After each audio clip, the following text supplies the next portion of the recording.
My name is Franz Hall. I'm the Consul General for Jamaica in Miami. The consulate here is accredited to 13 states in the southern United States. We go as far west as Arizona and as far north as North Carolina.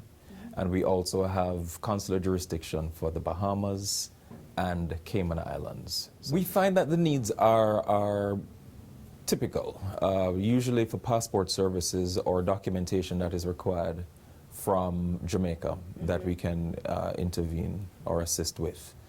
But certainly the various cities and locations have various personalities that are different. So it's important for us to recognize those differences and to be able to respond to the particular interests and needs of those communities. A position that Jamaica has held for a long time, that Cuba should be inserted more fully into the affairs of the hemisphere.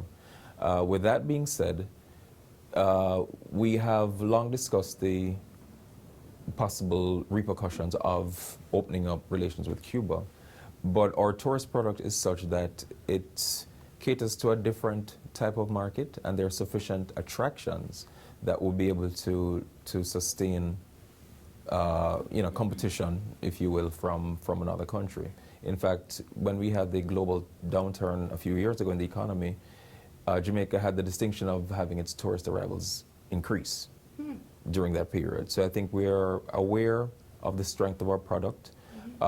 Never resting on our laurels, however, there's always room for improvement and room for adding further attractions, new hotels, to inject a dynamism into the product. But we don't necessarily see that there'll be a competition with Cuba or negative effects of opening up with Cuba. In fact, it may create opportunities for partnership with Cuba, given that Jamaica is 90 miles south of Cuba. Jamaica's population in Jamaica is about 2.8 million, and we estimate that we have well over 1 million Jamaicans living in the US alone. And back in 2004, it was recognized that this is a real resource for partnership that we could have a formal relationship with. So the idea was launched at that time to have a Diaspora conference, which would serve to bring Jamaicans globally together in Jamaica to discuss issues of common interest and concern. This year, we're celebrating the 6th biennial conference.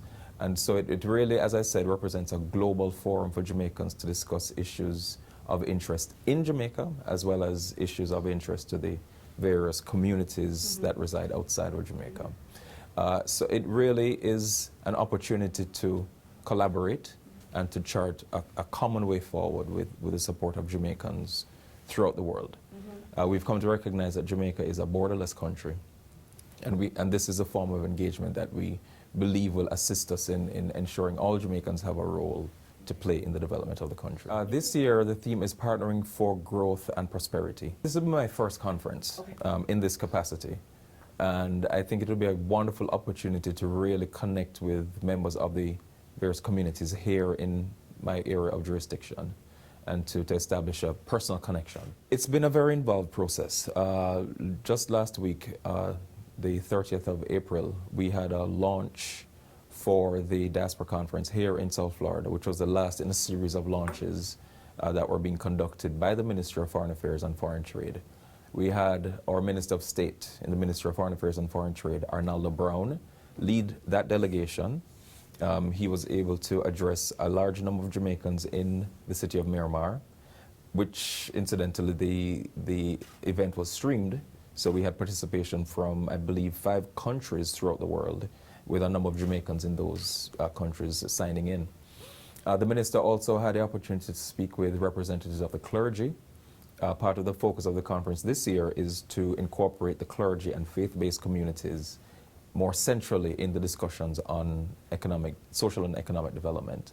So he had a very engaging discussion there. And he also met with the board of directors of the Jamaica USA Chamber of Commerce to look at the business and investment component of the conference. A lot of my work is really administrative. I'm the person in charge of the consulate. My head is on the block. We have a large Jamaican community to service, and we also have to engage in the commercial interests, commercial discussions as well, and service other areas of our participation as part of the consular community in South Florida. So it's really, for me, it is really a lot of supervision of the consulate directly, and a lot of being on the road to meet people in the community, to meet movers and shakers in various business interests, and to pretty much to represent Jamaica. I think the history of the migration has been proximity. So, you know, Florida being the closest point of the U.S. to Jamaica would be almost a natural entry point.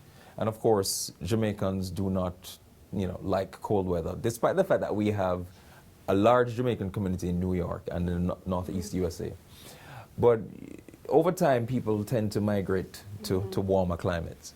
So I think, you know, the proximity to Jamaica, the climate, and the very real sense of a Jamaican community that you get here in South Florida has contributed to the growth in the numbers of Jamaicans. I had put a figure of, I believe it was around 250,000 Jamaicans in South Florida.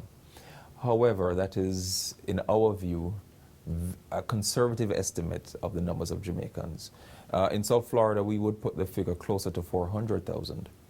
And when you look at the wider area of our jurisdiction, we'd be moving up to the region of 700,000 Jamaicans. A lot leave for education purposes, to pursue tertiary education and eventually settle here. There are other push factors in search of a better life, more economic opportunities. In fact, in particular professions, there might be a glut oversupply in the market, so, you know, to find a job opportunity, persons would have to look outside of Jamaica. So, you know, persons look to the U.S. given the proximity and the close cultural affinity between the two countries. So, you know, those are some of the factors. We have embarked, for the last 4 years, on a systematic campaign to improve the investment offerings globally. There's a lot of opportunities in infrastructural development. We are looking at improving our ports to take advantage of the expansion of the Panama Canal. We're looking at improving the network of our roadways to cut down on the transportation time between ports and, you know, manufacturing sites or farms to get products to port quicker. We have opportunities in light manufacturing. That would be part of the whole expanded logistics hub in Kingston, which will include opportunities for light manufacturing and just-in-time insertion into the global production chain. Hotels, tourist industry with attractions, that is still a very large part of our economy. And we find that with the numbers of tourists increasing, we need additional rooms. So there have been a lot of new hotels, new activities that have been created. There's a new U.S. chain that is opening in Kingston later this year. And I think that just indicates the climate is right for investment, and there's an appetite globally for investing in Jamaica. Recently, Forbes magazine has declared that Jamaica is among the top 3 countries in the Caribbean and Latin America to do business.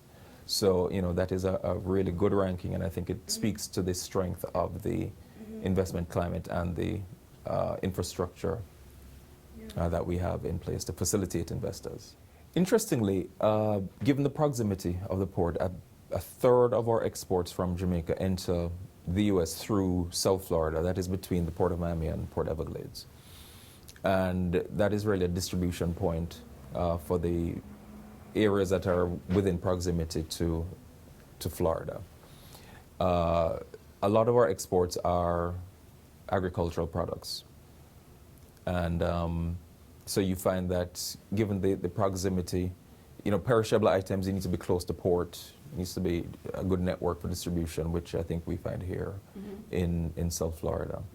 On the reverse, in terms of exports from Miami to Jamaica, it's manufactured food items predominantly, as well as inputs into various manufacturing businesses. When we're celebrating our 50th anniversary of independence in 2012, we wanted to honor prominent Jamaicans in the South Florida community, and it was discovered at that time that there was really no one location to get this type of information.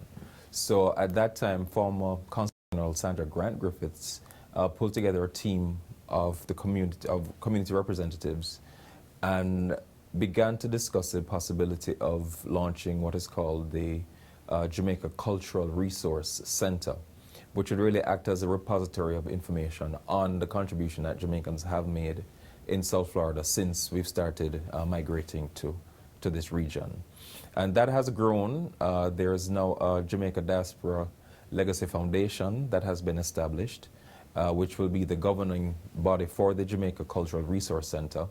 Things are still at the planning stage. We've established a foundation, the governance structures are being implemented, and subcommittees will be formed to look at the various aspects that will ensure, or that would realize, the construction of the Jamaica Cultural Resource Center. And this will, of course, require the input of not only Jamaicans, but our friends of Jamaica in South Florida who have seen the impact that Jamaicans have made in this region. The consulate is listed as an advisor to the board. As I said, the board is comprised of Jamaican nationals who have an expressed interest in ensuring that this center is realized. But we certainly advise the board because we see the importance of it.